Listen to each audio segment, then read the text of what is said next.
Hello students, मैं Shrimati Veena, associate professor in chemistry, government college Nohar. BSc third year की chemistry में सबसे पहले मैं पेपर फर्स्ट यानी इनऑर्गेनिक केमिस्ट्री स्टार्ट करवाने जा रही हूँ।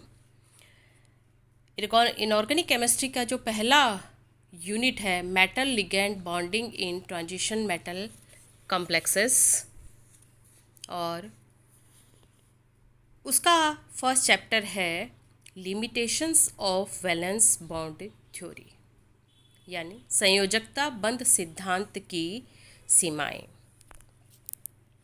स्टूडेंट्स, संयोजकता बंध सिद्धांत की सीमाओं को पढ़ने से पहले मैं आपका ध्यान बीएससी सेकेंड ईयर की इनऑर्गेनिक केमिस्ट्री के कोऑर्डिनेशन कंपाउंड चैप्टर की तरफ ले जाना चाहूँगी, जिसमें आपने अच्छे से पढ़ा है कि valence bond theory transition metal complexes के बारे में क्या कहती है। उससे पहले हम थोड़ा रिमाइंड कर लें, क्योंकि ये बहुत ज़रूरी है इसकी लिमिटेशंस को पढ़ने से पहले। तो वैलेंस बॉन्ड थ्योरी जो कि पॉलिंग के द्वारा दी गई थी, और ट्रांजिशन मेटल कॉम्प्लेक्सेस के बॉन्ड को समझने के लिए इसका बहुत ही महत्वपूर्ण योगदान रहा है। इसके कुछ पोस्टुलेट्स इस प्रकार से हैं। केंद्र में स्थित संक्रमण धातु परमाणु या आयन के पास रिक्त डी कक्षक उपलब्ध होते हैं। ये आप सभी जानते हैं, आपने ट्रांजिशन मेटल्स को अच्छे से पढ़ा है। अतः ये धातु परमाणु लिगेंड परमाणुओं के साथ बंध बनाने के लिए कई रिक्त कक्षक उपलब्ध कराते हैं। इन रिक्त कक्षकों की संख्या केंद्रीय धातु परमाणु की उपसह संयोजक संख्या के बराबर होती है। आगे ये सिद्धांत कहता है कि विभिन्न प्रकार के रिक्त कक्षक संकरित होकर समान आकृति व आकार वाले संकरित कक्षक बना लेते हैं। विभिन्न प्रकार के संकरण कक्षकों की आकृति भिन्न भिन्न होती है तथा इसी के अनुसार संकुल लवणों की आकृतियां प्राप्त होती हैं। कॉम्प्लेक्स के बनते समय लिगेंड्स ग्रुप्स इलेक्ट्रॉन डोनर यानी इलेक्ट्रॉन दाता के रूप में व्यवहार करते हैं, जबकि मेटल एटम या अगर वो आयन के रूप में है वह इलेक्ट्रॉन एक्सेप्टर अर्थात इलेक्ट्रॉन पाता की रूप में व्यवहार करते हैं। लिगेंड्स का लोन पेयर ऑफ इलेक्ट्रॉन से भरा हुआ कक्षक धातु आयन के रिक्त संकरित कक्षकों के साथ अतिव्यापन करके उप सहसंयोजक बंध का निर्माण करते हैं। यह आपने अच्छे से पढ़ा है। दोनों कक्षकों में जितना प्रभावी अतिव्यापन होगा उतना ही प्रबल उन दोनों के मध्य का बंध होगा और उतना ही अधिक उस संकुल का स्थायित्व हो जाएगा।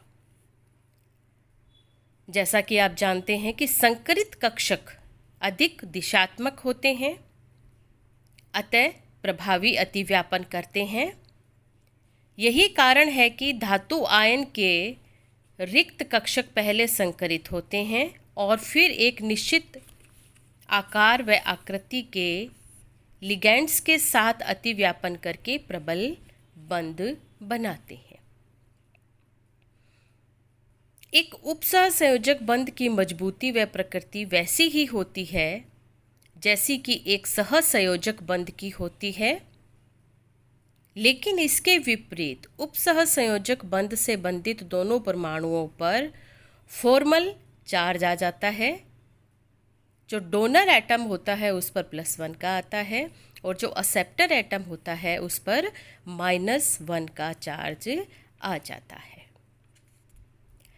अब वीबीटी कॉम्प्लेक्स कंपाउंड के स्टेबिलिटी के बारे में भी उसने विद्युत उदासीनता का नियम दिया है, जिसमें वो कहता है कि संकुल के केंद्रीय परमाणु पर एकत्रित आवेश उस पूरे संकुल के अन्य परमाणुओं पर इस प्रकार से फैल जाता है कि संकुल के किसी भी परमाणु पर आंशिक आवेश एक से अधिक नहीं होता और केंद्रीय धातु परमाणु या तो उदासीन होता है या उस पर आंशिक धनावेश आ जाता है। इसके अलावा वीपीटी ने पाई बॉन्ड्स के बनने का सिद्धांत दिया है, जिसमें उन्होंने बहुत अच्छे से बैक बॉन्डिंग का सिद्धांत दिया है कि जब किसी संकुल में लिगैंड परमाणु की विद्युत ऋणात्मकता कम हो तो मेटल लिगैंड बंध में सहसंयोजक गुण अधिक हो जाता है। उस स्थिति में विद्युत उदासीनता सिद्धांत के अनुसार धातु के कम ऑक्सीकरण अवस्था वाले संकुल स्थायी नहीं होते हैं, लेकिन कई स्थायी संकुल ज्ञात हैं जिनमें धातु परमाणु कम ऑक्सीकरण अवस्था में होता है। इस सिद्धांत की व्याख्या पॉलिंग ने बैक बॉन्डिंग के आधार पर की थी, जो कि आपने बीएससी सेकेंड ईयर में अच्छे से पढ़ा है। तो ये जो वैलेंस बॉन्ड थ्योरी की थोड़ा रिमाइंड मैंने आपको करवाया है कि किस प्रकार से पॉलिंग ने ट्रांजिशन मेटल कॉम्प्लेक्सेस के बॉन्ड को समझाने के लिए अपना सिद्धांत दिया। लेकिन इस वैलेंस बॉन्ड की कई सीमाएं हैं, कई ऐसे बिंदु हैं जिनको यह सिद्धांत समझाने में असमर्थ रहा है और उसी को एक अलग टॉपिक दे दिया गया, जिसे कहा गया है कि संयोजकता बंध सिद्धांत की सीमाएं। तो आज हम इन सीमाओं के बारे में ही पढ़ेंगे और इन्हें समझेंगे। तो संयोजकता बंध सिद्धांत धातु संकुलों के बनने, उनके चुंबकीय गुणों व ज्यामिति की व्याख्या करने में सफल रहा है, परंतु फिर भी इसकी कुछ सीमाएं हैं। वर्तमान में ट्रांजिशन एलिमेंट्स के कॉम्प्लेक्स बिहेवियर की व्याख्या करने में यह सिद्धांत यानी वैलेंस बॉन्ड थ्योरी अधिक उपयोग में नहीं होता है। इस सिद्धांत की कुछ सीमाएं इस प्रकार से हैं। पहला पॉइंट मैं ले रही हूँ कि लगभग सभी संक्रमण धातुओं के कॉम्प्लेक्स विलयन में रंगीन आयन मुक्त करते हैं। किसी पदार्थ के अणु या आयन जब विजिबल लाइट में से कुछ विकिरणों का अवशोषण करते हैं तब ये रंगीन दिखते हैं। ये कॉम्प्लेक्स रंगीन क्यों दिखते हैं, इनकी व्याख्या करने में वैलेंस बॉन्ड थ्योरी असमर्थ रही है। धातु आयन आंतरिक कक्षक संकुल कब बनाएंगे और बाह्य कक्षक संकुल कब बनाएंगे, वैलेंस बॉन्ड थ्योरी इसकी भी स्पष्ट व्याख्या करने में समर्थ नहीं रहा है।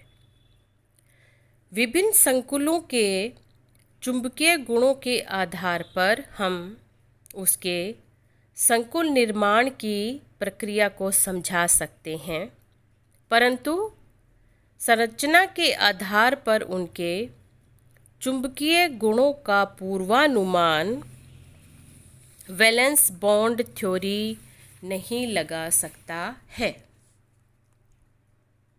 विभिन्न संकुलों के चुंबकीय गुणों की मात्रात्मक व्याख्या भी वैलेंस बॉन्ड थ्योरी के आधार पर नहीं की जा सकती है। कई कॉम्प्लेक्सेस जैसे कि hexa aqua copper second ion की विकृत ज्यामिति यानी डिस्टॉर्टेड जियोमेट्री होती है, जिसमें 4 वाटर मॉलिक्यूल समान दूरी पर स्थित होते हैं जबकि 2 वाटर मॉलिक्यूल अधिक दूरी पर स्थित होते हैं। ऐसा क्यों है? वैलेंस बॉन्ड थ्योरी इस पर कोई व्याख्या नहीं करता है। कोबाल्ट सेकेंड व कॉपर सेकंड के कॉम्प्लेक्सेस की ज्यामिति को समझाने के लिए वैलेंस बॉन्ड थ्योरी कहता है कि एक अयुग्मित इलेक्ट्रॉन उच्च ऊर्जा स्तर में उत्तेजित हो जाता है, जिसके लिए पर्याप्त ऊर्जा की आवश्यकता पड़ती है। ये ऊर्जा कैसे प्राप्त होती है कि इलेक्ट्रॉन 3D से 4D कक्षकों में चले जाते हैं। वीबीटी इसकी भी व्याख्या नहीं कर पाता है। इस सिद्धांत के अनुसार कॉम्प्लेक्स बनने में ऊर्जा परिवर्तन की मात्रात्मक गणना भी नहीं कर पाते हैं। निकल सेकंड आयन का NH3 के साथ चतुष्फलकीय कॉम्प्लेक्स, जबकि साइनाइड आयनों के साथ स्क्वायर प्लेनर संकुल बनता है। वीबीटी ऐसा क्यों होता है? वैलेंस बॉन्ड थ्योरी इसकी स्पष्ट व्याख्या नहीं कर पाता है। इसके अलावा विद्युत उदासीनता का नियम, जो अभी मैंने आपको इसके बारे में बताया था, वीबीटी इसकी पूर्ण व्याख्या नहीं कर पाता है तथा वीबीटी जो बैक बॉन्डिंग पश्च बंधन को अनुनाद द्वारा समझा देता है, परंतु इसके स्थायित्व की सही व्याख्या वीबीटी के द्वारा नहीं हो पाती है। तो स्टूडेंट्स, आज की क्लास में इतना ही। इसे आप अच्छे से पढ़ें और समझें। Thank you.